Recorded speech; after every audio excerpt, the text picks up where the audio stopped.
Hi guys. Or in this case, hi guy. Hello to whoever is in the chat. I think there is. Oh. We're back. We're back. We're back. Okay, nice. Yeah. So sorry, guys. Hey, can you see us now?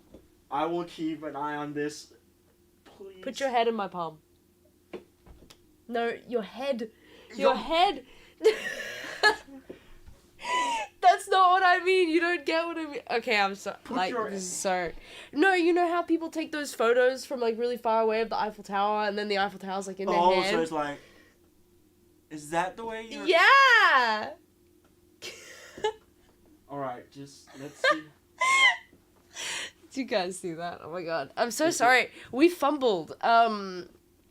Yeah, we just like basically had some technical issues. And because of the person previously working in this room, we had a delay, and then to fix it, sorry. Anyway, our bad. We're back. Thanks for joining us. Thank you for joining us. And they can actually see us now, so. They can. Yes. Awesome. Cool. So, like, I don't want to sound too repetitive to you guys, but, in case there are people in the chat or in the stream now that were not here previously or in some of the past weeks, my name is Emily. I'm a graduate of CADA Trumax, and I have been working in the 3D field for roughly a year and a half now. The real short of it. And today I'm going to show you how to texture, but also unwrapping, and I will explain that and get to that in a bit. As you can see, Christian behind me, he's my lovely chat moderator, and we've got open house today at the school, so he's been kind enough to join me in the Zen room where we're doing the the 3D streaming, the bootcamp. Yes, welcome to the bootcamp. Yes, so today is the last class of, out of 4 classes in this month. That's why texturing is the last. And then, every month, just so you're aware about the boot camps, every month we repeat this process. So, the first Wednesday of the first Wednesday of the month, we do sculpting in ZBrush, or ZBrush Core Mini, if I'm specific. And then the next Wednesday after that, at least in Danish time, right? Because technically, we're based in Copenhagen, Denmark. That's where we are streaming from. Danish time is Wednesday. I don't know where you guys are from or wherever. Welcome. Second Wednesdays we do modeling in Blender. Third Wednesdays we do animation. And the fourth, which is today, we're gonna do texturing. Yay. Yeah. So if you haven't already got it, there's a link in the chat to the file if you want to follow along. But actually, the beauty of this class is that you don't need that file to follow along today. That's kind of just if you want to do what I'm doing.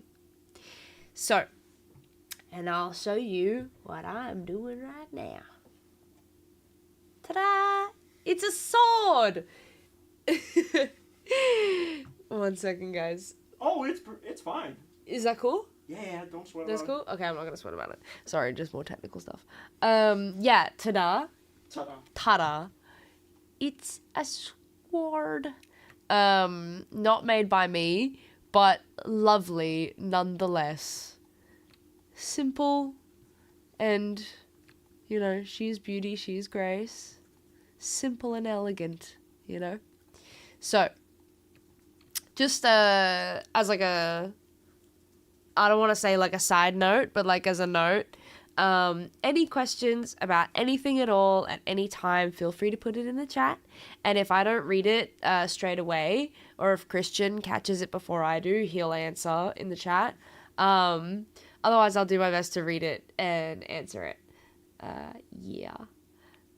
So yeah, any questions about anything? It could be about the 3D work itself. It could be about the industry. It could be about Christian. It could be about me. It could be about the school. It could be about whatever you want. We are just here to teach you the real basics of Blender. Yeah. Okay, cool. Then let's just get into it, I guess. So this is a sword. I think we already covered that part. Now this file that you will have received is an OBJ. Now, OBJ is basically just a type of file format that represents like an object. This type of file format is compatible with like almost any 3D software, including Maya, Substance Painter, 3D Coat, like literally you name it, right? Yeah. They all, like, every software like has a preference. Like, for example, I think ZBrush has a preference of FBX, right? Correct. Yeah, but like it's still technically compatible. Yeah. But so basically, like, if your scene doesn't look like mine right now, I can also I'll just help you get there real quick. So you just open your Blender, right? I've already like deleted my square and my light and my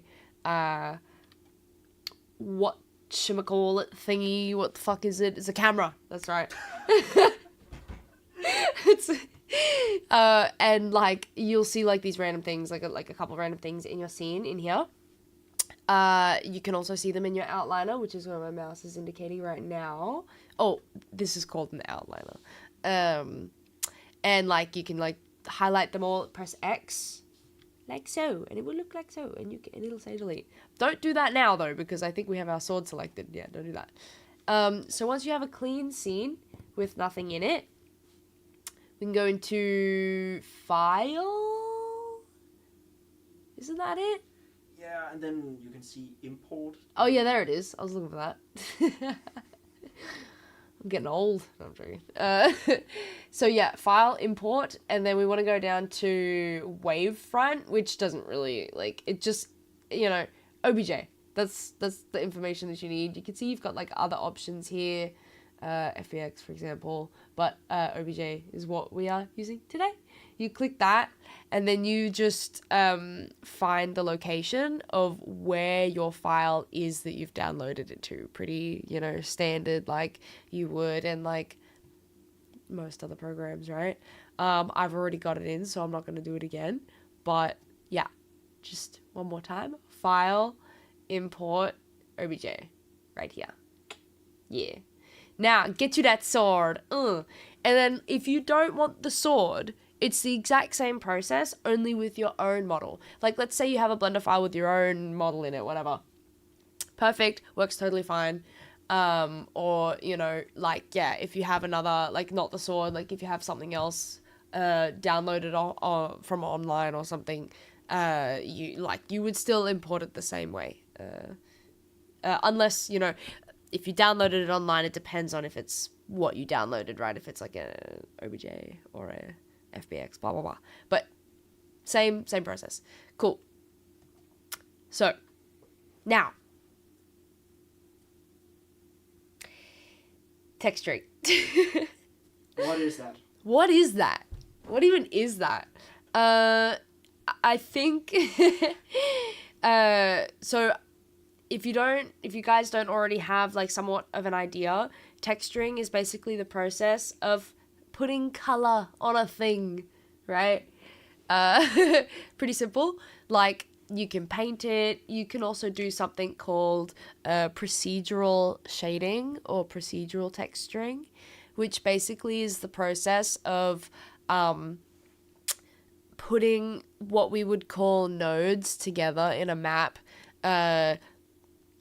like certain preferences and functions, putting them together, then applying them to the object, and then it will like automatically like simulate, okay, this is what it would look like with like these settings, right? That's not the process that we're going to go through today, but we get to do like the more visually like do it by hand sort of thing, right? So if you have like a Wacom tablet, I should say like a drawing tablet or yeah, that sort of thing, feel free to use that. I'm not using that. I'm using the keyboard and the mouse, you know, same as. I think if I sit here to face the screen, I'm sorry, Christian, I'm gonna have to move. No! I lost my 15 seconds of fame. That's the wrong way, isn't it? It is the wrong way. I'm tripping. Okay. I think that's as far as it goes, actually. Okay. You're still there. You're still there. I just need to be able to speak into the mic because the mic's like right here. That's why I keep covering Christian. Okay. Now, before we get into like the exciting part of making it look cool and like putting color on this thing, right? We have to go through a process called unwrapping, which is like basically it's its very own important job in and of itself. Why does it sound like there's a cat like scratching on the door? I think I'm just tripping. I don't know.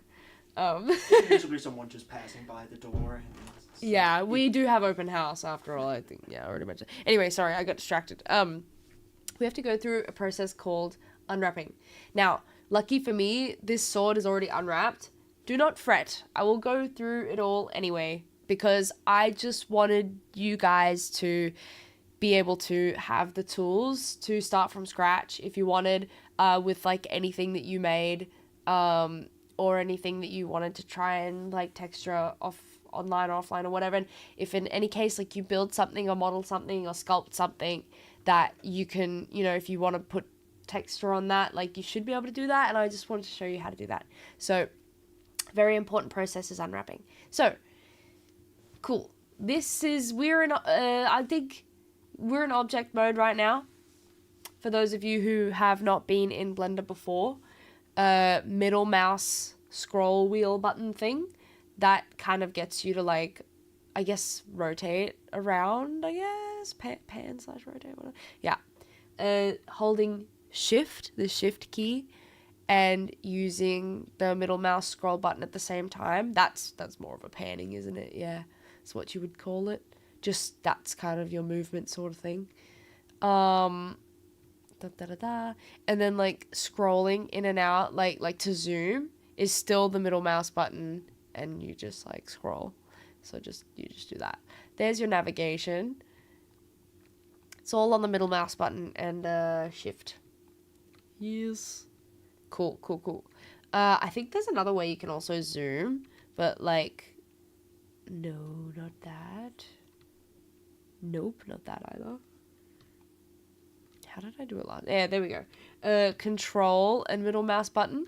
So like, let's say like, oh, I want to zoom right in. Okay, I'm gonna like use the scroll. But let's say I only wanted to like zoom a little bit for like finite details. Then we're gonna hit control and middle mouse button at the same time. And that's gonna give us like a little bit more precision when we are like zooming and stuff like that. Cool.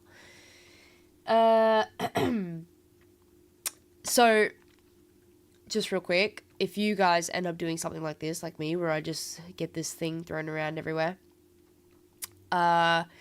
it might not necessarily cause issues, but it's good practice to have it in world 0.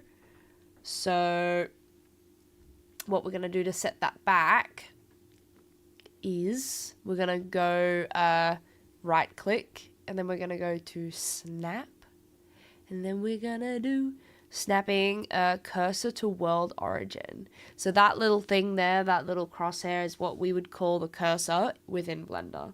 And keeping it in world origin is basically just like, if you guys know what a pivot point is or means, like it's kind of similar to that, I guess. It can function as like, it can also, if you guys are familiar with Maya, then it could function as like also a locator in like worse kind of a way, I guess. I don't know. Yeah, anyway, good to have it in world 0. So right click and snap, and then you've got your options here. And world origin is just like, yeah, the middle of your 3D space, right? Yeah, cool. I'm going a bit fast because we're a bit delayed, but it's all good. So,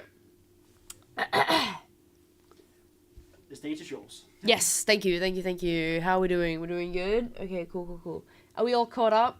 We all on track so far? The next step that I'm going to do is I'm going to select this bad boy, and I'm just going to go to UV editing. It's this little tab up here. There we go. Whoa. Looks a bit different. Don't get intimidated. Cool. So, it will open up this second window for us. What this window basically represents is like, it's like a map, really, isn't it? We would call it a UV map. And like these individual panels here are called islands. As you can probably see visually, see now I've deselected the sword that you can't see it, right? Yeah. But what those islands represent visually is the panels and like faces of this object. So someone very skilled and very nice has unwrapped it for me already. So what he's probably gone and done is he has gone in. Maybe I should just start from scratch just to show them. I mean, you're more than welcome to. It's quite important to understand also the whole preparing part about texturing, because UV is such an interesting part. It's UV. It affects your texture so much, and I will explain why. But I guess I'll just finish the point that I'm on. He's probably gone into like this edge mode here, right? And like selected his edges, however which way. Like, I think you can, if you press Alt, you can select, like, yeah.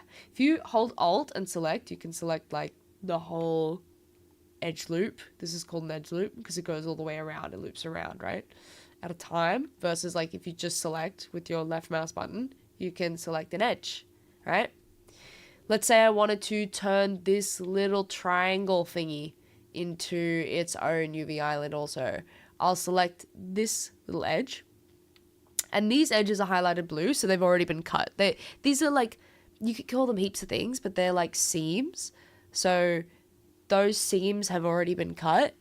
So like that is already going to be kind of an island in its own, if I understand correctly. Because like, let's see, because the way that he's done it, it's like, it's all here though. It's like weird that it highlights blue. Even though maybe they're just hardened edges. Nah, that can't be right. Don't you think? Meter has done his best. Meter? Oh, Meter. Yeah, he's the one who's both modeling and unwrapping the whole thing. So. But Meter did a little hack. Ah, I see. Okay, so this sword is not one whole geometry. He's like used separate geometries, put them together to get this look of this sword, right? Very common practice, very okay, very fine. It also makes it a little bit simpler to unwrap and easier to unwrap. That's why when we look at this, you know, this island here, all we see is like this thing here, which is this excluding this part. So that's why that is the way that it is. Anyway, I will continue. Let's say I just wanted this little triangle thing for myself, right? I'm going to select this edge, and then I'm going to press U. Yeah. You can press different, like, I actually am aware of a couple different shortcut keys that can give you the same, if not similar options. But this is the one that I'm, like, I would use the most. I just press U for UV mapping. Lots of different options here. I would click Mark Seam. There we go. Oh, it's red. What the fuck? I mean, excuse my language. Oh, I don't know why it's red. Anyway, let's go with it. And then like if I do that and I change my mind later and I'm like, fuck, I don't actually want that there, I can select the same edge again, press U, and clear seam, and then it goes away. Which is honestly probably what I'll end up doing, because Mito has done a fine job. Like, there's nothing wrong with this unwrap, so like, why would I go and mess it up? But still, I want you guys to know. So, I select this edge, and I'm going to press U, and I'm going to press mark seam. Cool. Now, once you've got your object and all of your edges and seams marked out in like a way, and there is a process to this, but if you're happy with your where you've cut your seams, then you can basically unwrap it. And to do that, you have to select everything and then press U again and unwrap, right? The shortcut to select everything all at once is pressing A, the shortcut A. Now, because it's already unwrapped, it's going to appear, but we can just like ignore that. So you press A, right? Selects everything. U, and then unwrap. Let's check. Yeah, okay. Whoa, what the fuck? Some weird funky junk is happening here. I think that's probably because it was already unwrapped and then I've just gone and messed it up. And like, there may be like different methods of like doing this, because like you can see his seams are blue and mine are red. So I might have accidentally like tied something together where it shouldn't have. Ugh, I don't know. But the idea is there, and it does work. I promise. I swear. So I'm just going to Control Z that, because I don't need to ruin something already so good. Now, it's all easy and well and good to say, oh, we got a question. Okay. I will get to your question in a second. I know also Christian's working on an answer. Ferociously typing back there. I guess I'll just finish the point that I'm on, so you guys have something to work with while I'm talking, I guess. So if you're waiting to texture, I formally apologize. For those of you who are still unwrapping your objects, go ahead, get it. There is a wrong and a right way to unwrap. The reason why I say this is because there we go. Your UV islands and your UV mapping, which is like this thing, right? This little box here is kind of like your UV map with your UV islands in it. This is like basically what you need to do before you put on a texture. And like, you might think, oh, but why can't I just throw paint right onto the sword and like walk away and be like, happy days, right? The thing is that the computer needs this thing here to like register where the information is at, so that when, all is said and done, it knows where to place the color correctly on this thing. It's kind of like, I don't know, I'm not really a coder, so I couldn't really tell you, why exactly that is the way that it is, but it's the way that it is. So think of this map as like, you've got this sword, right? You got this sword for Christmas, and you're like, and it's all wrapped in wrapping paper, and you're like, cool, this sword is obviously a sword, it looks great, but like, I want to unwrap it, I want to see the color underneath, whatever. You're gonna take the wrapping paper off, and this is basically your wrapping paper laid like out clean, perfect.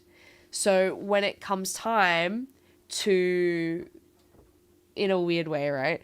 But when it comes time to have color on the actual sword itself, you're going to put color on it, and then you're actually going to put this wrapping paper back onto the sword so that you can then see the color onto the sword. That's kind of the way in my head how like I understand how the computer like needs to understand it. Yeah.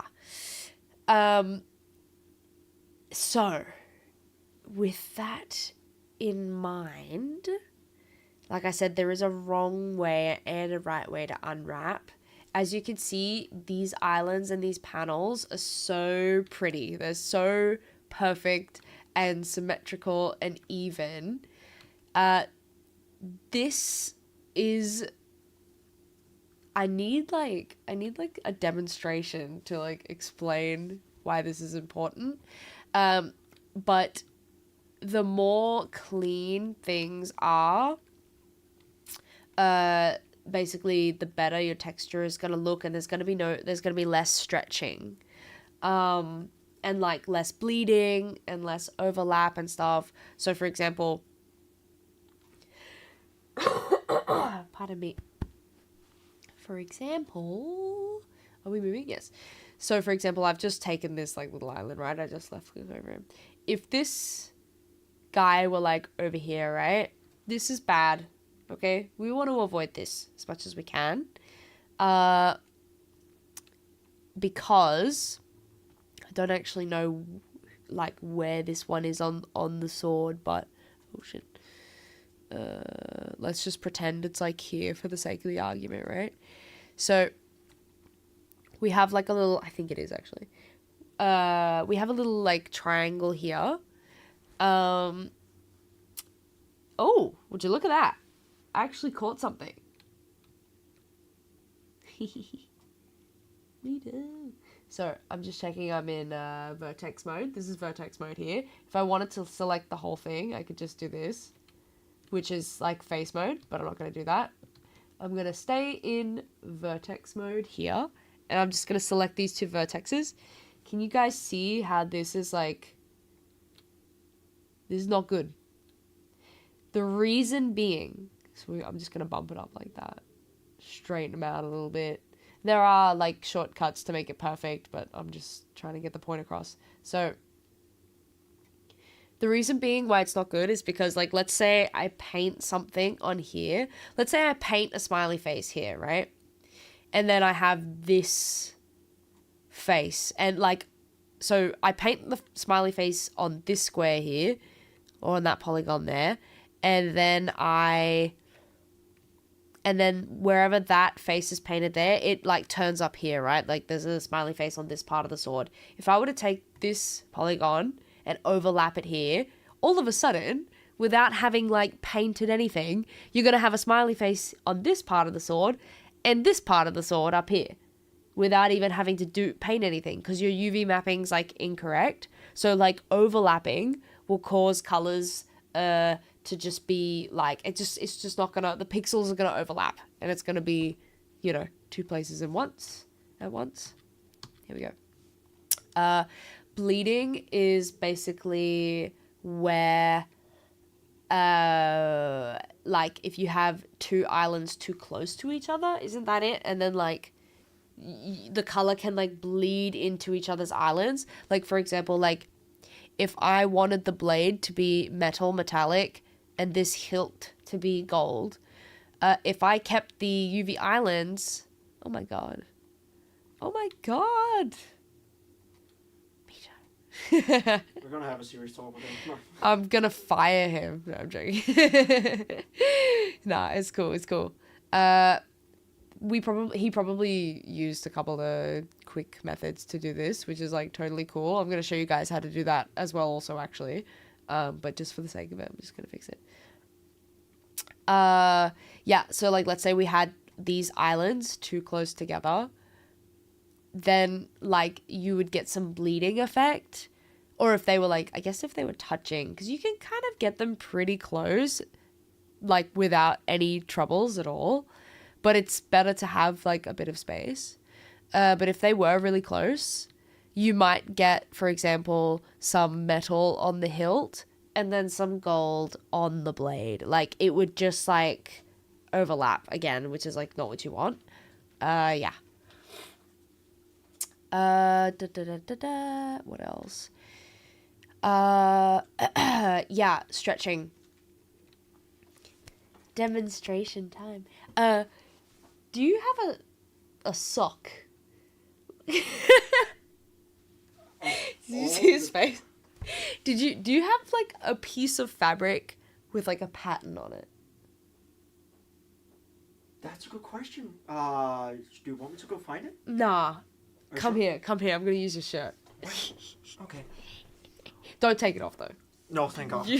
Should I sit? Nah, I'll sit over here so they can see you better. All right, I'm gonna use this as an example. All right, stretching. Okay, come closer. They need to be able to see your pec. Okay. Okay. So, let's like picture this as your UV island or your UV map. All right, bear with me. It's fine. Focus, guys. Focus. Okay. We're adults here. This is your UV island, your UV map, right? And then I'm like happy with my unwrap, and it's like a little bit wonky, but it's all good. We'll see if it works out, whatever, right? Whatever happens. And I start painting this beautiful CADA logo on my UV islands or on my UV map, which would be these ones, right? And I'm happy with it, and it's done. And I'm like, cool. Let's see how it looks on my object. If the UV islands are not done correctly, and if the UV islands are stretching or stretched, then your beautiful texture is gonna look like this on your object, or it's gonna be distorted. Basically, it's gonna be like, huh, that's not how I painted it. But because your UV islands are stretched, that's how it's gonna look on your. I'm sorry, I don't mean to ruin your shirt.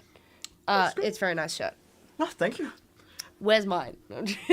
I'll get you one afterwards. Joking. It's all good. Oh, we should have a merch store or something like that. Oh my god, we totally should. Grab a keychain or a cool t-shirt and stuff like that. Yeah. So that's why stretching is important. And now you're asking, but how do I know if it's stretching? How do I know if it's perfect? How do I know if it's not? How do I know anything? A question I frequently ask myself. There is a way. So if like before, like, you know, because you guys could see before it was like completely bunged up, like it was like, you know, oh shit, blah, blah, blah. And then yeah, like this, right? If it looks like this, yeah, good luck. You're gonna need to tweak it a little bit, I'm sorry to say. But if you're kind of like happy with it, but you're not totally sure still, there is a way. Let's see here. Yeah, cool. You go up to this little thing up here, right? And you want to select the down arrow button. And then there's this little gray box saying display stretch. If you select that on, now I press A, the shortcut A, the key A on my keyboard to select everything. It's going to show me the exact same UV islands, only with a bit of color already. This represents stretch. I think there are other ways to do this also. Like it's like also like in different programs, it's different colors. Like in Maya, white is like really good. Red is too much stretch, and then blue is like weird. I don't know, like not enough. I don't know. But like in Blender, blue represents no stretch. You're good. You're clean. You're good to go. You're safe. Any other color than that, I guess, kind of just is like a little bit of stretch. So like you can see the further I pull it away. In fact, just for the hell of it, let's go the opposite direction. Oi.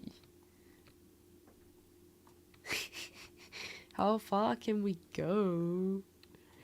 So you can see now it's a bit red. is a bit orange, yellow, red, not doing well, then you're gonna progress to green, blah, blah, blah. You get the point, right? It's stretched. It's mega stretched. Not good. It's not gonna look good. Or maybe it will look good. I don't know. Depends on what you want. But, like, I would say industry standard, better to have less stretch, right? So, for those of you with your own objects or OBJs, have fun playing with that, I hope. That's the manual way to unwrap, which is the, I would say, the most foolproof and safest way to do things. But if you're in a hurry, I probably should have started with this, but, like, you know. Oh, shit, I did it again. Damn it. Where is my... No. I just moved the cursor again. Bugger. What?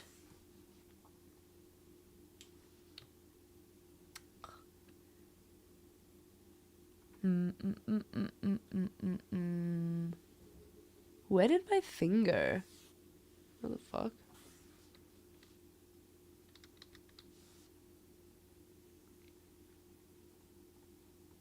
Yeah, there we go. Okay, so if you make that mistake, you gotta go to object mode. Cursor to world origin. Cool. And then I like if you guys weren't here earlier before, like you have to go into edit mode. That's kind of easier for unwrapping and stuff like that. All right. Yeah. So like that is the manual way of doing things. There are other functions in here. And like, you know, buttons and settings and like, these are like these are useful, in my opinion. I'm not going to do it now, but, yeah, like lots of settings in here to like help you out. Like you've just, yeah, and then you've kind of got the same here. Like I just showed you guys the shortcut for this exact menu. But, yeah. And then like maybe you've unwrapped it, but you're not happy with where the islands are in your map. You can pack the islands. That's gonna move them closer together, and make it more concise. And then average island scale, that's going to make the size of your individual islands kind of like average them out, right? It is what it says it is. And it's like, yeah, just going to make it look all nice and pretty. Yeah, this is nice and simple. How to make left side window when unwrapped. How to make left side window when unwrapped? How to make it what exactly? Appear? Disappear? Am I understanding correctly? I could maybe imagine it's just like the whole, just like what kind of mode you go into, like that the whole left window kind of opens up. Yeah. So, yeah, okay. I will, I'm not sure if I'm, yeah, okay, appear, right. So, for some latecomers, if you want this sort of section here, you need to be in UV editing up here. I hope that helps. That will make it appear.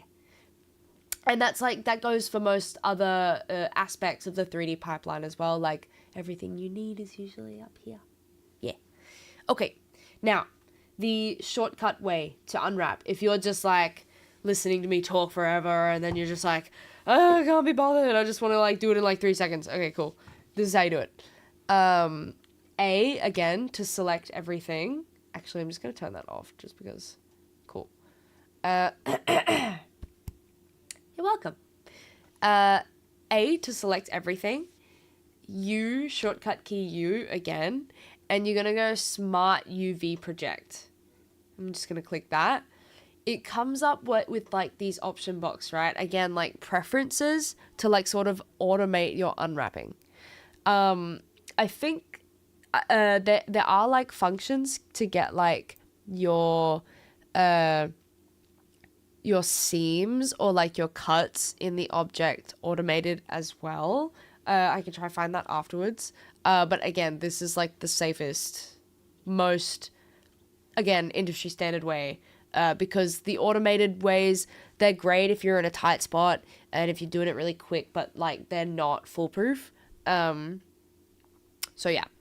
But yeah, so where was I? Then smart, UV project. And then these like option boxes just basically, like I said, like give you your preferences. So island margin, we're going to turn that up. Actually, maybe not that much. 50. See what happens. That I think affects the space in between each island, if I'm not incorrect. And by the way, these two UV islands are touching, right? But that's because it's the same, like, it's going to be the same texture, it's going to be the same shader, so I don't think it's the end of the world, but, like, whatever. Just so you know, because I wouldn't usually do that. But it's okay in some aspects. Oop. Okay, where was I? Smart UV project. Gonna set that up to 50. Just see what happens. Yeah. And then we're just gonna press OK.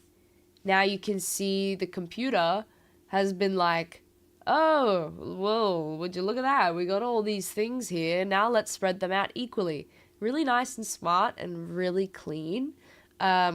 That is the bonus side of like automation and like computer generated stuff and procedural stuff, is that it is like extremely precise and clean. But like it's almost like there's too much wasted space around here. Now, the reason why I say that is because generally you want your UV islands to fill up as much space in your map as possible, because that means that your texture is going to be more, I don't want to say more high res, but it takes up more of the pixel space in the map. And then it's just basically not wasting pixels. It's not wasting quality, I guess, is the way that I would say. And you can see here, look. If I select, where was it? It should technically, yeah,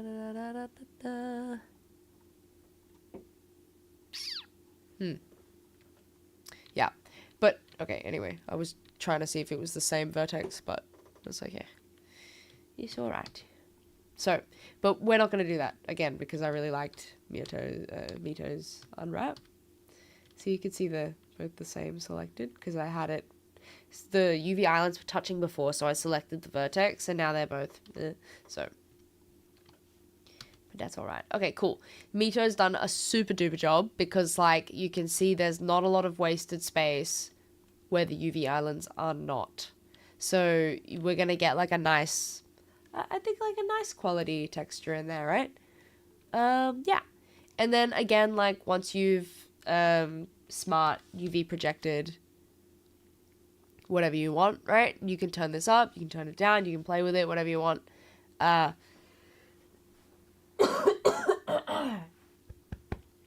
me. Kind of like when you talk so much, it gets to you, right?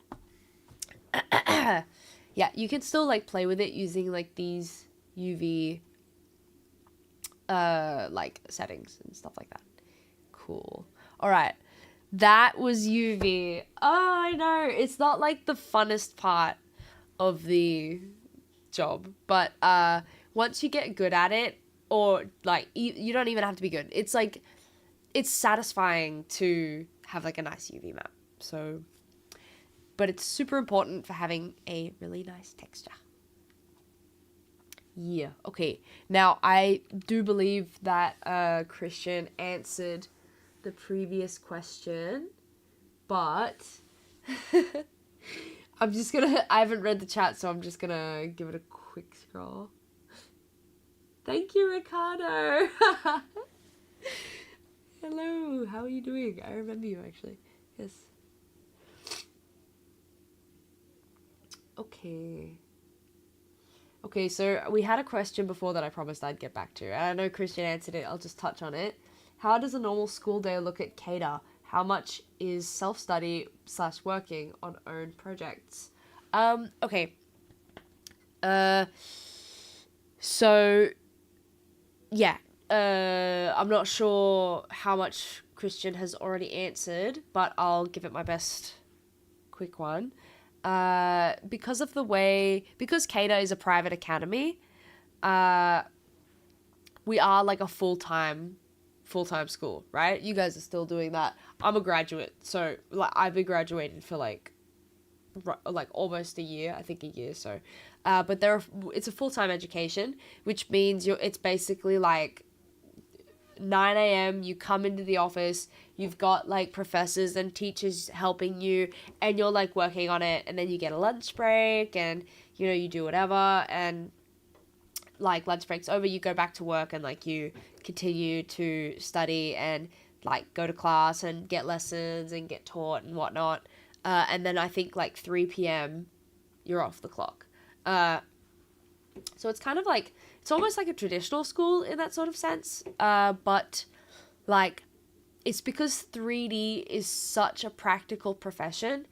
Like you can read as many books as you want about it, but like you really need to have your hands on it and to do it right. So we kind of found that by being at the school and having teachers help you all the time, kind of just, it was more beneficial. Like, yeah, so you kind of have help all the time, and it's full time. It's 5 days a week. No homework? No homework. No homework. You can, of course, work on your own personal projects in your spare time as much as you want. Like, that's not related to the school. And the school does give you a lot of creative freedom. Like, you'll be assigned projects to meet certain categories and like meet certain like needs and standards. Like, oh, you need to have like a moving game character, or oh, you need to make a still image, or oh, you need to make a video game or a movie or something, right? That's like a group project. But you have a lot of creative freedom in like what you get to do. Like, they might say, oh, it's like apocalypse themed, so you have to do something. You still get to choose what you want to do. So when you say personal project, it's like, I think there's like 2 or 3 projects where you can do anything, like whatever you want, like whatever you specialize in or major in. But the rest of the time, they give you assignments and you get to choose like certain things about that yourself. Yeah, I hope that, yeah, so it's kind of like studying / working. We do it all at the same time at the school during school hours. Like Christian said, there's no homework. Like, at the end of the day, they don't assign you homework that you have to go home and do on your own PC. Like, none of that is required. Or like, at least, I was at CADA during COVID, during Corona, so I had to invest in my own home personal PC when that hit. But before that, I didn't even have my own home setup. I didn't even do, I didn't touch 3D. I just wanted to, like, get into this sort of stuff because I love being, like, creative and stuff. So I think for the first, like, year and a half, or, like, for the first year at least, I think, I worked purely solely on campus, on the like school computers and stuff like that, and like I passed, obviously. Like, I did everything that I needed to do. Having a little bit of 3D background knowledge does make it easier, but you don't need that. I didn't have that, so Me neither. yeah. Oh, there's another one. Caught another. Yeah. So, like, yeah. I hope that answers your questions. But also, like, what is, like, super important, just, like, even though that, it's mandatory to be in school from 9 till 3, it's also very much, like, your own time management and own also effort, because, like, we do see, like, students stay after school. Absolutely. Like, absolutely. I want to, like, implement this into our game or something like that. And that's, you got, like, your hours to do it in school, but people, like, I remember at our game project, we were sitting, like, voluntarily. It wasn't, like, being forced, But we would stay like at school until like 6 or 7 o'clock in the evening because we wanted to get these Yeah. things into the game. But Yeah. that was like our own free will. It wasn't because like the teachers were like, "You're gonna stay here," or I think what's also pretty valuable to know though is that like if you say you wanted to study part-time at CADA, like do 3 days on campus, 2 days off, I'm not sure if they offer that sort of like help yet, because I think if you wanted to get, like, it's Denmark, right? Like you are permitted to have government funding to attend the school, especially because it's a private school. It's not free, but because we live in such an awesome country, you said it. you can like get government funding and aid for that, and a lot of it. So I mean, that's also how I got through my education. But because I had to be eligible for that government funding to go to the school, I think I had to stay on campus full time. So like I was there 5 days a week, basically. Yeah. But yeah, that's how my study life was. So yeah, as far as I know. My nose is a little blocked, guys. I apologize. Hope it doesn't sound too obvious. Yeah. Okay. I guess let's just get into the coloring then. You guys I've made you wait long enough. Let's paint. Yeah, let's paint. Okay. Cool. This part is fairly simple, I think. At least in my opinion. Yeah. We don't really need to be in UV editing anymore. Just gonna deselect it. I guess it doesn't really matter, but we're just gonna do this anyway. You don't need to be in UV editing anymore. In order to texture this bad boy, we're gonna go to texture paint. Just gonna click that. Ooh, it's purple. But why is it purple? I didn't put purple on it. Well, that's a default shader or a default color. Basically just means it doesn't have a texture yet. But no problem. We're gonna make one. So I do believe I just want to test this actually. I just want to test this. Am I in edit mode? Yeah. Like if I just wanted to go, huh? Yeah. Okay. All right. It's almost done. Yeah. So there you go, guys. Thanks for coming to the class. Remember to like, comment, subscribe. Yeah. Can't wait to show you Doozy brush next week. Oh. Yeah.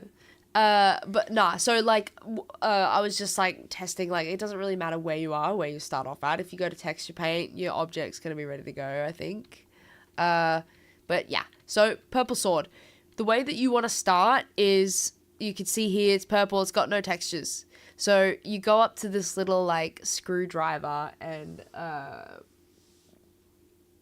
wrench. Like, I'm not a builder, guys. I'm a 3D artist. I'm not a... What is that? A wrench? A cogwheel? No, it's not a cogwheel. It's a screwdriver and a wrench. I think it's a wrench. Oh, God. Yeah. Spanner? Spanner. No. Really? I don't think that's what it calls in World of Warcraft. In World of Warcraft? Yeah. Pardon my French. I don't know. Nah, like, if World of Warcraft says that's what it is, it's true. Like, that's the only law that I live by. Thank you. Finally someone who gets my religion. Yeah. So, we have that selected, and that's where you can find these options in here. Press the little plus button. That's going to give you some options. These are all... Like, we're going to start with base color, which is color alone. But, like...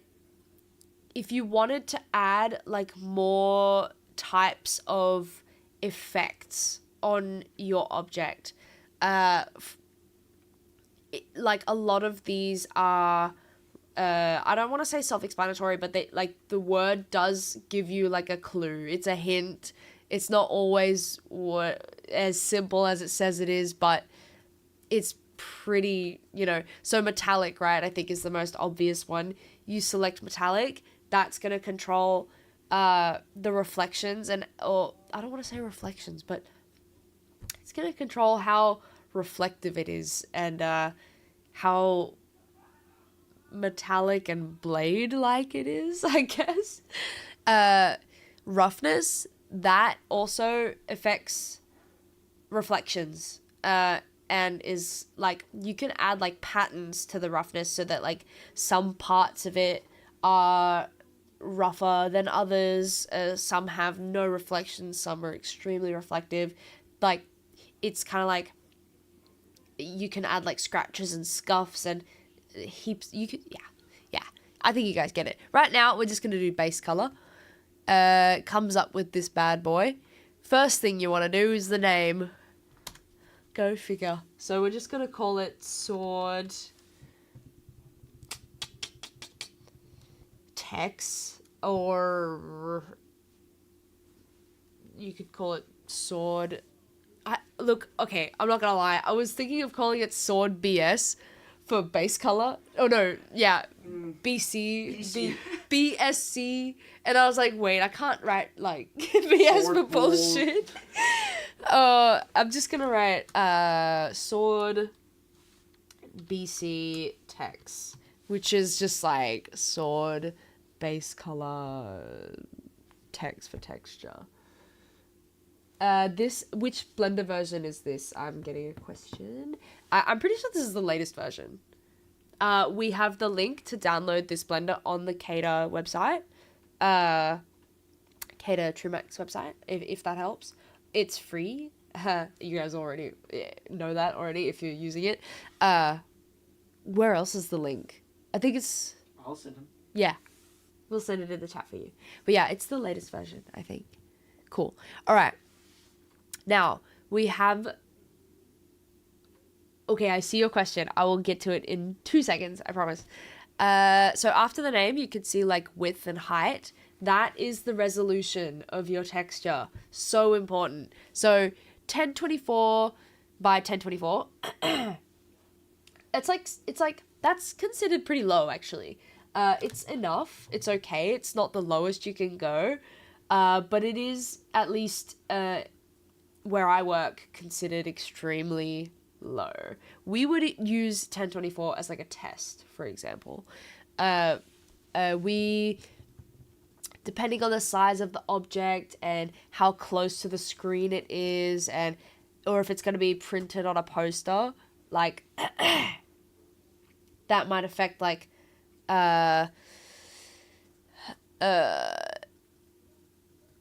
that's going to affect like how large we want the texture to be, and we could go from anywhere between 2K to 8K. Probably wouldn't go higher than 8K, but it depends. It really depends on the use. I'm just going to go 2. I'm going to go 2K. Oh, I don't want to write that. Okay, fuck that. 2048 is the standard for a 2K, I think. I'm just going to do 2048. 16K. 16 times the detail. What? We were joking inside that because the physical attendees. Oh yeah, we have. Oh, so context. We have a physical boot camp. Also, if you are in Copenhagen, Denmark, come to the studio and do the physical boot camp with our teachers here. If you don't want to do online, but yeah. We were joking today whether or not we should just like give them 16K texture maps to play around with. You could have like with. But that's you would never like your Blender would crash. No. I think maybe not. Maybe Blender wouldn't. I think the computers will just have a meltdown. Yeah, like you kind of sometimes need a powerful computer to deal with like more high quality stuff, right? Like that's pretty simple. Like the more high poly and dense your object is, and the higher your resolution is. Did I just fuck that up? Okay. The harder it is to render. Let me just check if I actually... Nope. Okay. I'm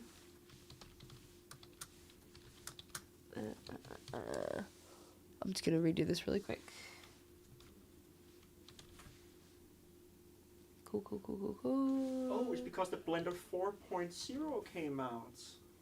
Are we using that? Aren't we using that? No, we're not? Oh. Not yet. Not yet. We will be. But it shouldn't matter. Blender updates like that probably have like mostly bug fixes. I think they're all like cross compatible. Like they're all compatible. Like you should be able to be like they are backwards compatible and stuff like that most of the time. So yeah. Can't find texture slot. Oh. Ah, right. Interesting. Really? Is it different for Blender 4.0? Strange. You need this texture paint thing up here to be able to see what I'm seeing, basically. All right. And I still see your question. I can still see it. I'm waiting on it. Okay.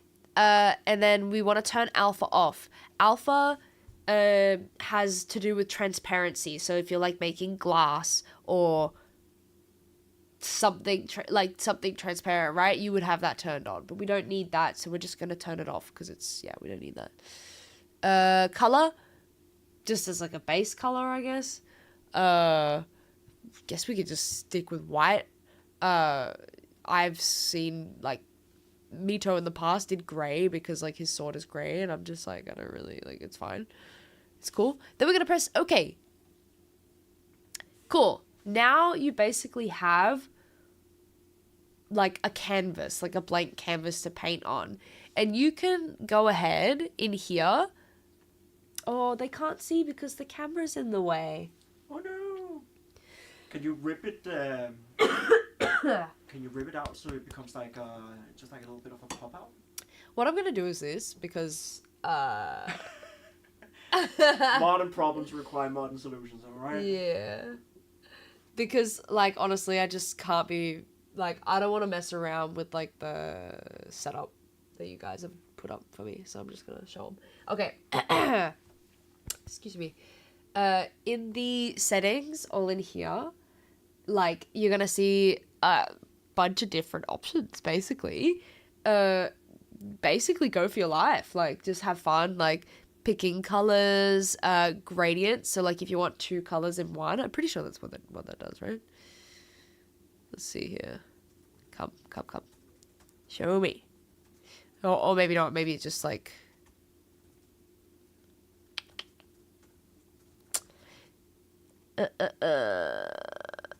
What?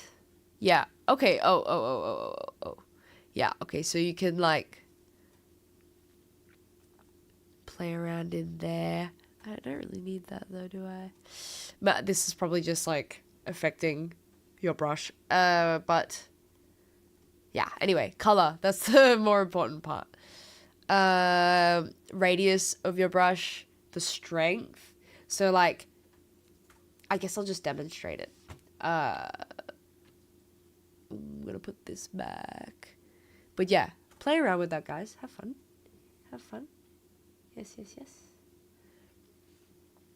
In order to see my UV map, which I need for specific things, you would go into this panel here and select this. Like it looks like a little mountain with a little sun in it, or like some random shapes in that little image.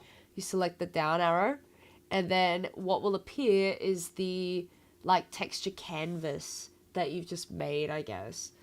Select that, and then whoa, oh, I see what's happening. It's because I changed the background color. Oops. My bad. I'm gonna change that back.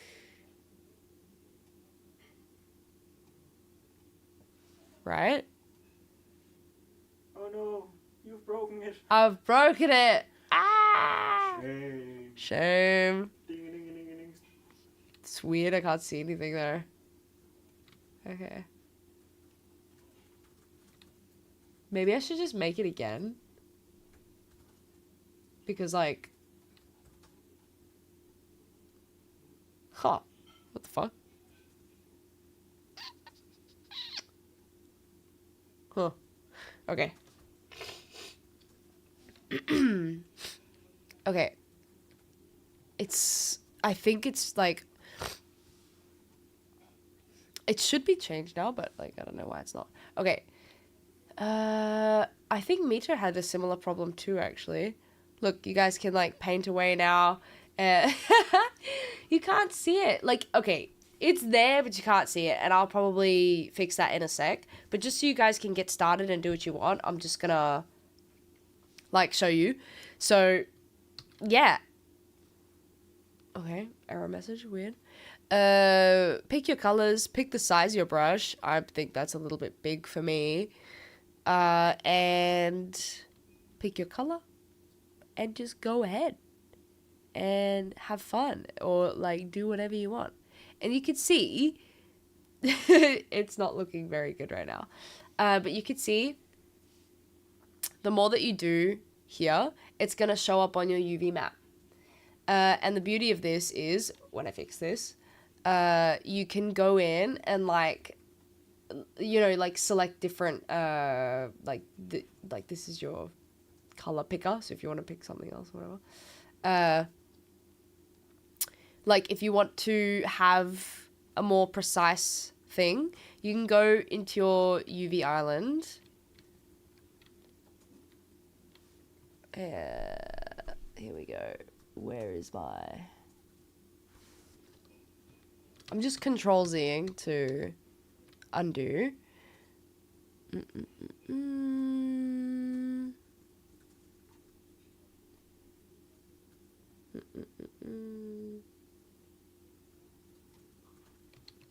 Not what I want. Where is it? Where are you? Okay.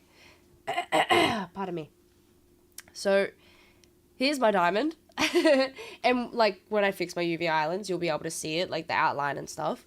Let's say I just wanted this diamond purple and nothing else around it. Then, like, I would, instead of coloring it in here, I would go ahead and... No, not that. What the fuck? Ugh. No.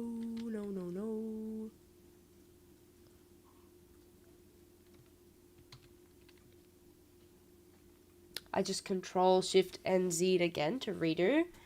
I could like go into my map here once I select the right thing and I fix it. And basically like just color this diamond purple, and then you'd have like a really precise like diamond purple here without any of this like nonsense on the edges and on the background, right? Okay, cool. Now, have fun. Let me just fix this real quick. What if I can like... There we go. No.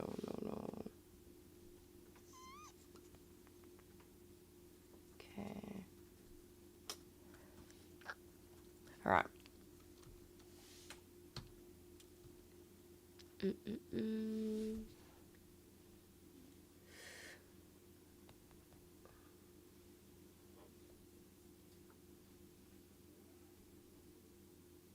Okay, Eva S. Okay, one more question. Do you have anyone on your study living in Jylland without the possibility to move full-time to Copenhagen? Having a commuter's room or something?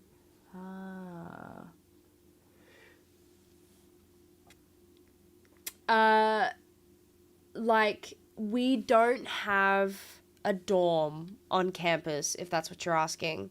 CADA doesn't have, like, rooms for students.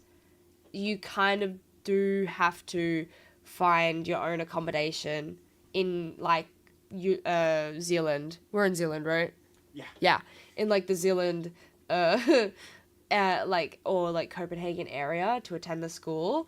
I did live at a student dorm, but that student dorm was independent of CADA. CADA doesn't have their own dorms. I hope that helps a little bit. Yeah. Now let me fix this thing. But would be cool with a CADA dorm or campus. That would be kind of neat. I would freaking love that.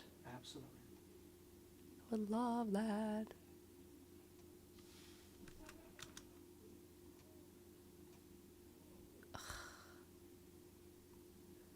Why is my X not working for this? I've bunged it up.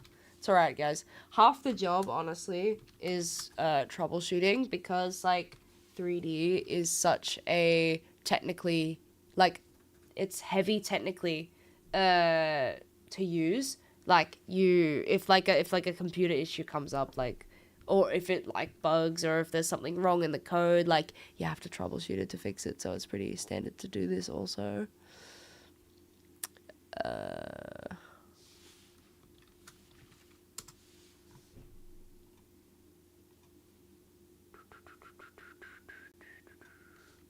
Why is it white though? Why?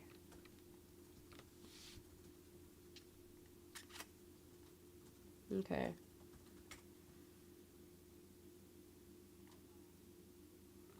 I just want to be able to...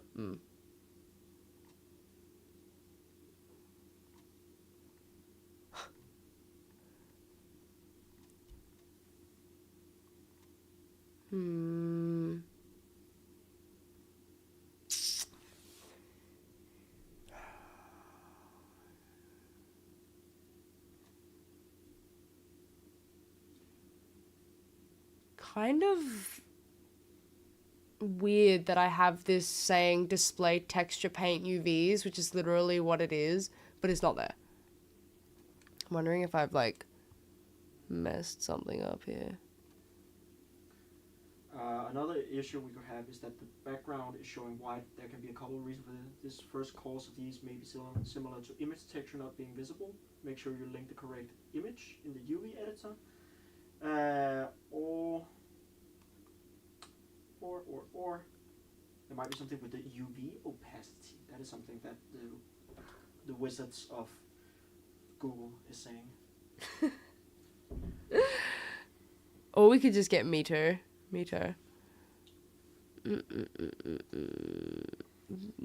Google wizards. I literally think I just like...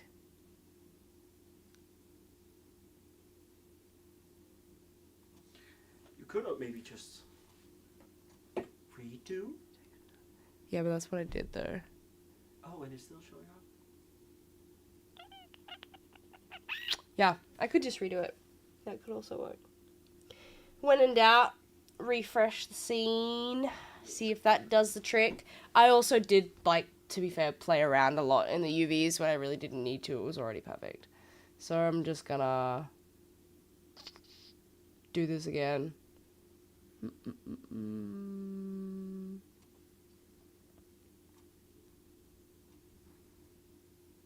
Or did I just import it twice? I might have done that. Yeah, I did.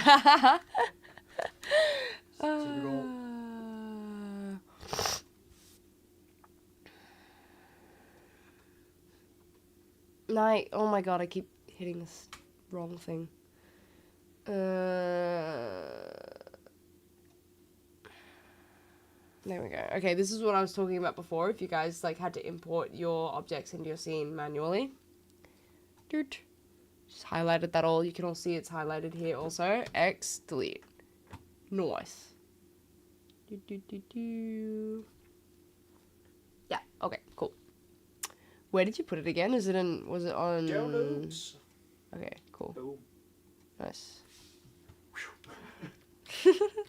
Now let's see if the issue persists and if I'm ignorant or if there was actually like an issue with my thing. Okay.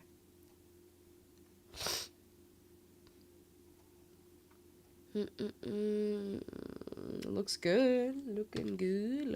Looking perfect. Looking how it should. Ah, see? Why? Why did this not show up before? That's irritating. Okay. Beats me. It's supposed to be there, right? There was nothing there before. This is correct. Huzzah. Huzzah! Don't know why that happened. But luckily we didn't lose any work. So, I mean, I don't really like plan on... Yeah.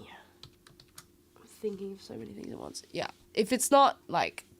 I honestly, I'm more interested in seeing what you guys accomplish today. And if you are comfortable and if you would like to share, put your textures or like an image of your object with the texture on it in the Discord chat. And if you're not already in the Discord chat, feel free to join. everyone is welcome, even if you're just looking around. Community, whatever you want. I'd love to see your work. And usually, like, we've been doing this, like, new trend where every class we look at, like, last week's work for what they did during the class, or, like, outside. It doesn't really matter how much you guys have improved, or just what you did. It's super nice to see. But, don't need alpha. Cool. See, now it actually looks the way it should look. Blender. 3D. Oh. But now this is gonna bug me. I fixed this before. And now it's gonna...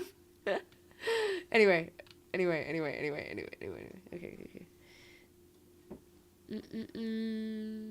Now I get to show some fun stuff. I actually think I'm gonna stick with this theme.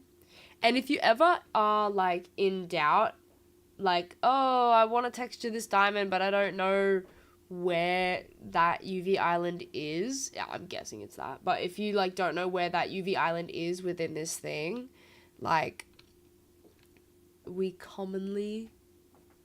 Why are you so big?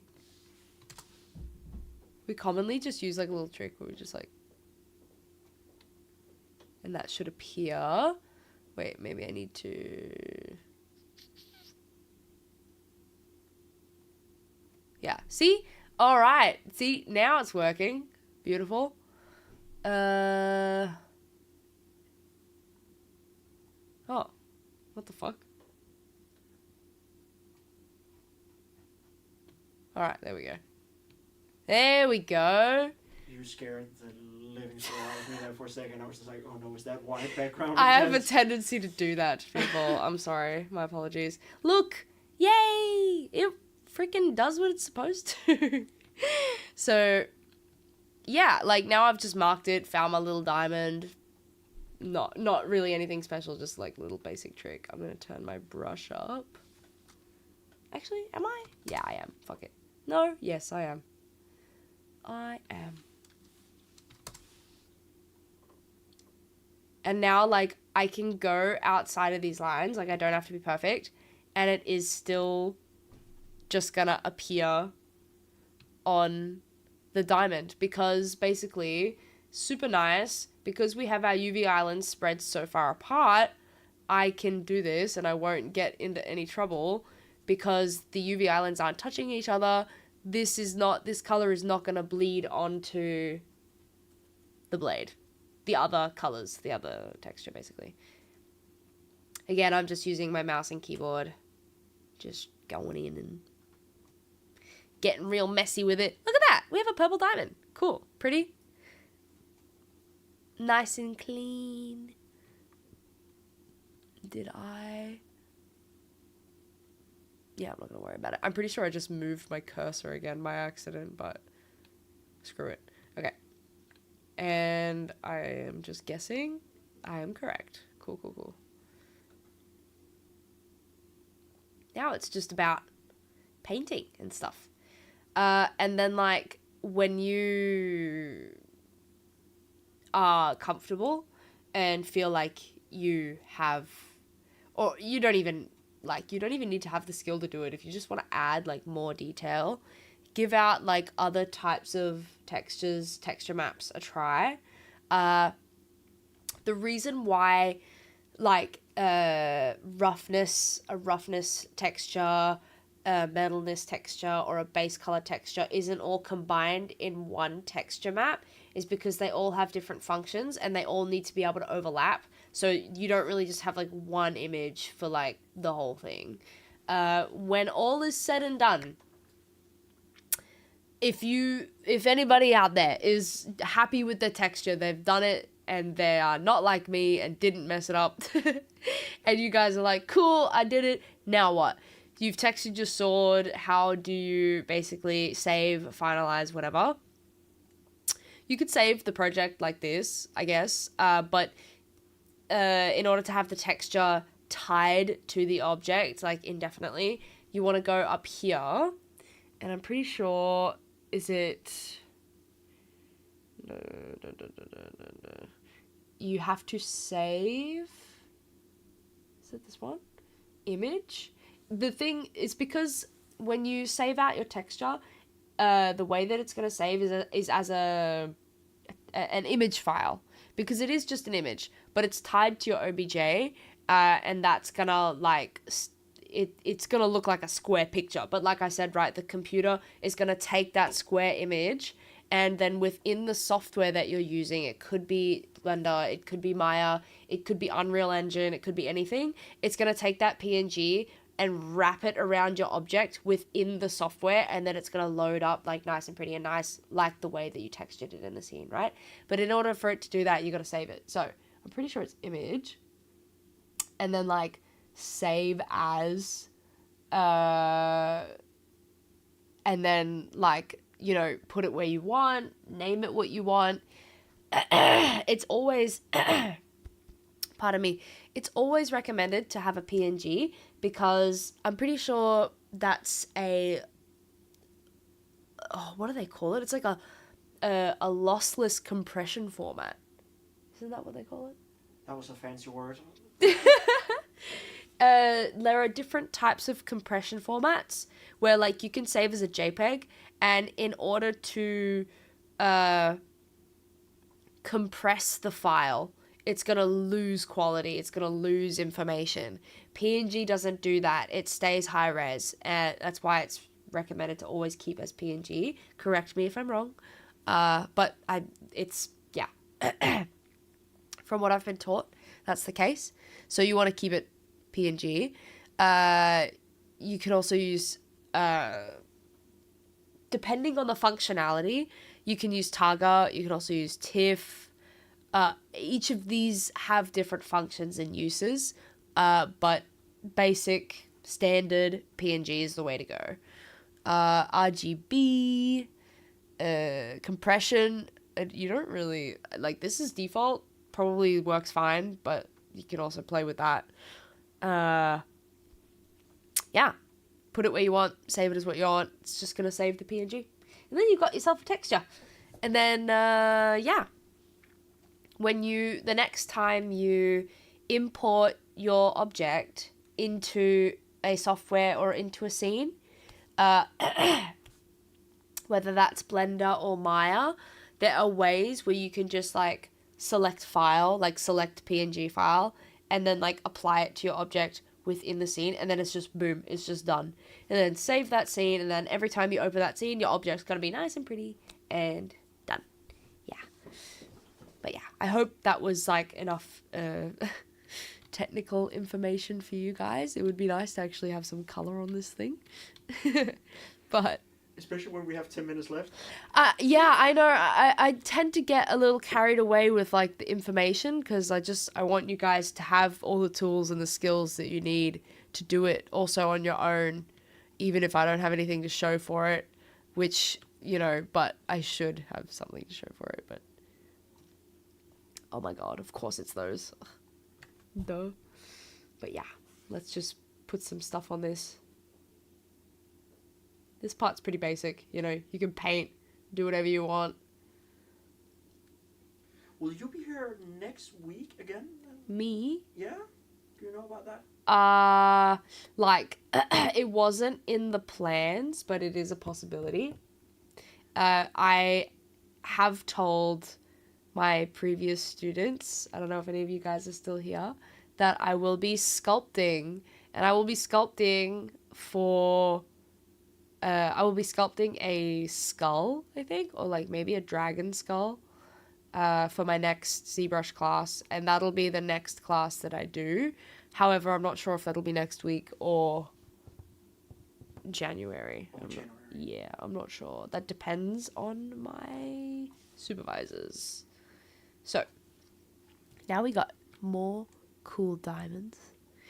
I wonder if there's like a, like, so you guys have probably already figured out there's like a bunch of tools out here. Let's see if this works. I have trust issues with these guys, but It'll probably work fine, right? Yeah. Let's see.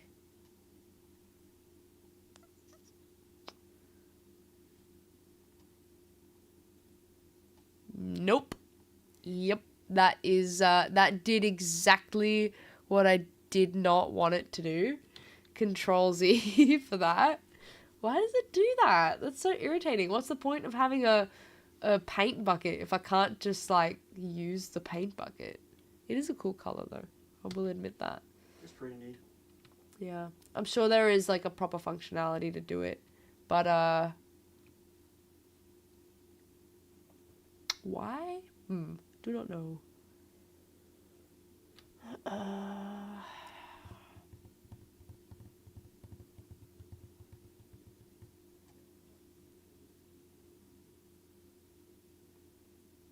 Yeah. Okay, paint bucket. Be that way. Alright, let's just get some nice old color on the rest of this bad boy.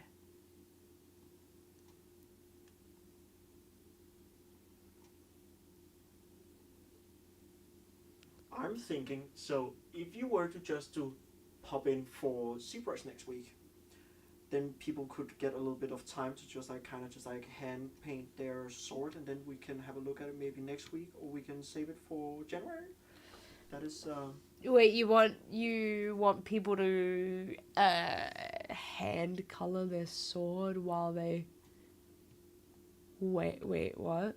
Until next week, where we can then pick up to see what I've done. Oh yeah. So it's just like, you know. Do you mean like even though that we're finishing up here in 5 minutes? Yeah, like they can texture like before. Yeah. Yeah, guys, for sure. I mean, who said I couldn't have a purple sword? Is this World of Warcraft or what? Why else are we here? I'm just gonna freaking... Let's see here. The strength is at 100. Why is it... Yeah, see, okay, so you guys can kind of see, like, when I turn the strength down, it is being slightly, like, transparent, so you can, like, layer and blend colors nicer, if that's something that you wanted. I want my edges to be harder, though. That was not it. Anyway, oh well. You guys get the point, I think.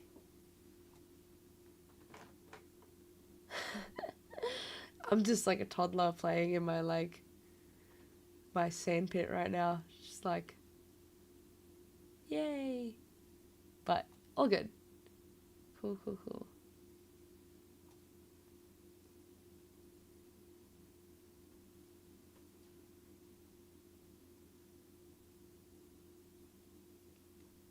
Alright.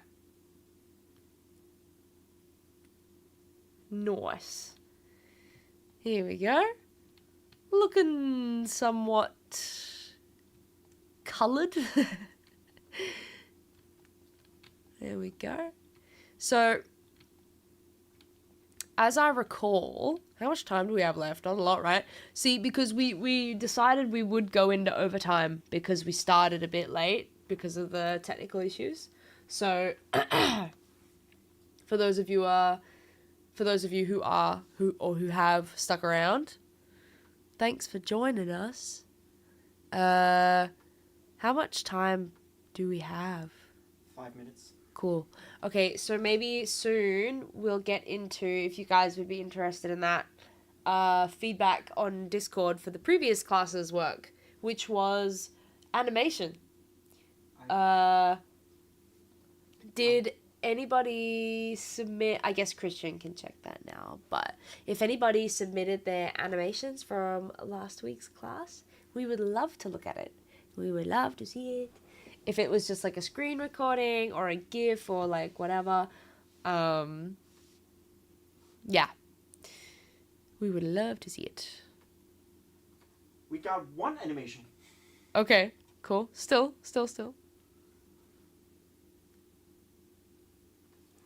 Okay. You are painting a metallic map, I see someone has said, on the sword. So, that comes up here, I think. Or is it here?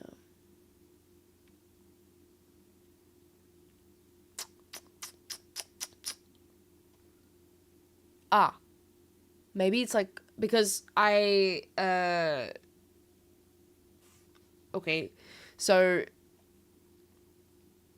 these balls up here, like these like spheres that have like a different texture on them, depending on which of those you choose, they'll give you a different visualization or look of your object.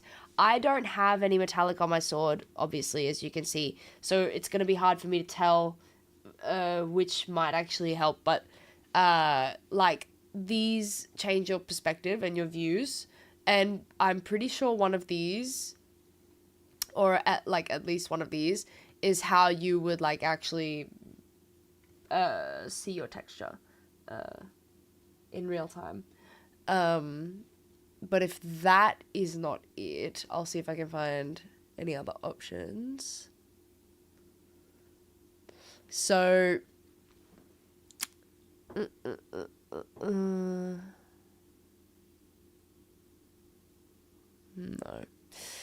It's not that one. No.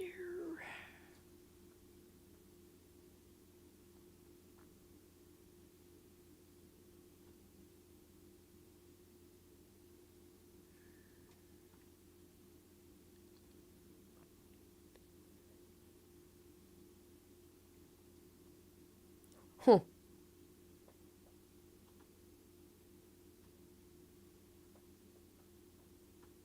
Like,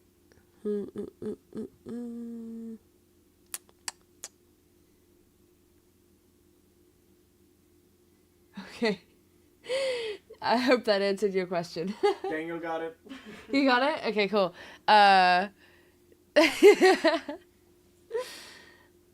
Like, I am thinking that, like, that's, like, the main way that I know up here, but, I mean, look, 3D softwares are infinite. Like, there's so many things. Like, you're always learning new things with these sorts of things, but, as far as I can see, that's the best way to visualize it. I hope that helps. Now I wanna... Yeah. Time's up, unfortunately. Time's up. Oh no! Yeah. My sad sword. Oh god. Apologies, guys. What happens if I do this? Alright. So, I think we'll switch over to Discord then. In a bit. Ooh. See that? I need harder edges, otherwise it's gonna bleed onto this bad boy. We don't like bleeding. We don't like bleeding. No. No, no, no. But there, look.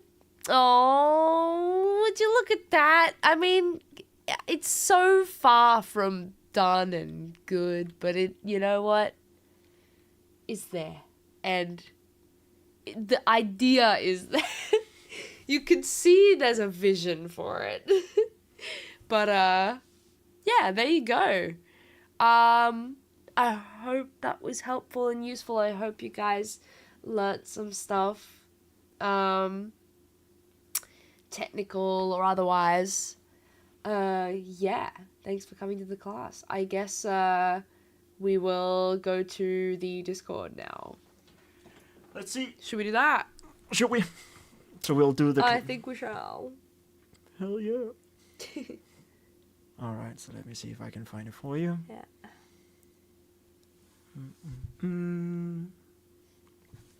What should our name be today? What should I name it? We'll hide in here. So what we'll do is that we'll take this over here. And we will go back. So this is actually this is from Sammy from last week. What's up, Zemi? Sammy! I don't know. I'm sorry if I pronounce it incorrect. Same E. But, yeah, so this is Hey. Yeah, I have a tendency to hide, but Yeah, no, it's okay. Yeah, so for those of you who weren't here last week's class was animation, and this is some of our students' work, I guess, attendees' work. yes. So Let's look. I want you to look at that. Oh, look at the jiggle on that thing. The jiggle is real. Serious jiggle. I like it. Well done. And like, yeah, the principles of animation are translated very well. So good job. Absolutely. Woo! And yeah, then it's just been sculpts, and then we're just waiting for hopefully at some point people will. Yeah, I mean, but that's all good. I think sculpts are people's favorite so far. Or no, like I am having so many different animals in this supposed dragon. Try to name a few. I got like tiger, maybe something a little bit in there. Deer, cat, moose, antelope, Deer, cat, moose, cow, antelope. pig, human. I don't know. No, but it's great. I love it. I love the creativity. And like I can see you use different brush strokes here as well, if you're in the chat. Different kinds of brushes to get these effects. Well done. Very nice. I think we saw this one last week, didn't we? Or is this an update? No, we Is it an kind of update? saw them all, but you should remember to activate your windows. I'm just saying. What do you mean? If you go down, you can see he has the sculpt that was right up top, and you can see down he has a watermark saying activate windows. Oh. So get yourself a key. No, I'm just kidding. That flew right over my head. I didn't even see that. Yeah, okay, nice. But yeah, I mean... Thanks for sharing, Zemi. Yeah. Well done. Come on, guys. I know maybe animation's not your favorite, but we got so many sculpts the other week. Come on, you got this. I want to see some moving blocks or bricks or whatever. But yeah, cool. But guys... Okay. That was a quick one. Usually we got a lot more. Yeah. And then we like need heaps of time to like critique, but I guess we don't need that this time. But yeah. Okay. But just a quick thing for everyone who wants to watch the whole thing again. It's here on YouTube. It is gonna be free and it's gonna be here forever. So if you want to look at us trying to guide you through the principles of 3D, go in there. Or else we'll be back again next Wednesday. Same time, same place. And now I actually know that we're Central European time. So 5:30 p.m. CET, Central European Time, is where you can find us here on YouTube. Are you living in Copenhagen or you are in the neighborhood? I think you should show up, because then you can also try out the more industry standard programs, because, yeah, it's always fun to try out expensive programs. But if Blender is your thing, we'll be right back here next week again. But thank you, everybody. Yes. Okay. And Yeah. thank you, Emily, for taking us through... the four corners of 3D. I try.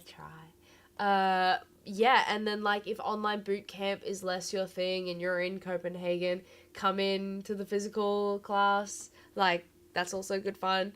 Mito teaches that one, doesn't he? He does. Yeah, so you have a very skilled teacher doing the other class also. So yeah. Nice. And like you get a real sense of community for coming in also, so feel welcome to join. Yeah, all right guys, that's it from us today. Oh, wrong finger. It's kind of mirroring, so I'm just like, oh no, right, so here. Have a nice day everyone, or evening, and we'll see you next time, whenever that is. Soon. Soon. Peace, everybody.